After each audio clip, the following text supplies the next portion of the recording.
అభివృద్ధి పేరుతో జరుగుతున్న విధ్వంసం కారణంగా ప్రకృతికి కలిగే నష్టం అంతా ఇంత కాదు. ప్రపంచవ్యాప్తంగా అన్ని ప్రదేశాల్లోనూ ఉష్ణోగ్రతలు విపరీతంగా పెరిగిపోతున్నాయి. వాతావరణ మార్పుల ప్రభావం అన్ని ప్రాంతాల్లోనూ కనిపిస్తోంది. సాధారణం కంటే ఎక్కువ ఉష్ణోగ్రతలు నమోదైన నెలగా గత జనవరి రికార్డుల్లోకి ఎక్కింది. జనవరిలో ప్రపంచవ్యాప్తంగా ఉష్ణోగ్రతలు సగటున 1.5 డిగ్రీల మేర పెరిగాయి. గ్లోబల్ వార్మింగ్ దుష్పరిణామాలు, మానవ ఇంజనీరింగ్ విధానాల కారణంగా 10 ఏళ్ల క్రితం ఓ భారీ సరస్సు మాయమైనట్టు తాజాగా వాతావరణ పరిశోధకులు కనుగొన్నారు. కజకిస్తాన్, ఉజ్బెకిస్తాన్ మధ్య ఉన్న భూభాగం మొత్తం నీటితో నిండి ఉంటుంది. దీనిని అరల్ సముద్రం అని పిలుస్తారు.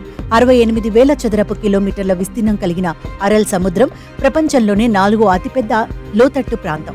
1960వ దశకం నుంచి కుంచుకుపోతూ వచ్చిన ఈ సరస్సు 2010 నాటికి పూర్తిగా ఆవిరైపోయినట్టు పరిశోధకులు గుర్తించారు. నీటిపారుదల ప్రాజెక్టుల కోసం నీటిని మళ్లించడంతో ఈ సరస్సు తరిగిపోవడం మొదలైంది. 20 లక్షల సంవత్సరాల క్రితం సహజంగా ఏర్పడిన ఈ సరస్సు ఇప్పుడు పూర్తిగా అంతరార్థమైందని నాసాకు చెందిన ఎర్త్ అబ్జర్వేటరీ తెలిపింది.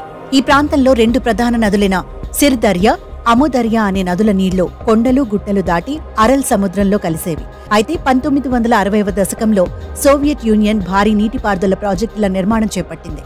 ఆయా నదుల నుంచి నీరు అరకల్ సముద్రంలోకి వెళ్లకుండా ఆనకట్టలు కట్టి కజకిస్తాన్, ఉజ్బెకిస్తాన్, తుర్కుమెనిస్తాన్ మధ్య ఉన్న ప్రాంతానికి తరలించింది. దాంతో ఆ ప్రాంతం సస్యశ్యామలంగా మారింది. పంటలు పండాయి. ఆ క్రమంలో అరల్ సముద్రం క్రమంగా ఎండిపోవడం ప్రారంభమైంది. ప్రస్తుతం అక్కడ నీటి జాడే లేదని శాస్త్రవేత్తలు చెబుతున్నారు.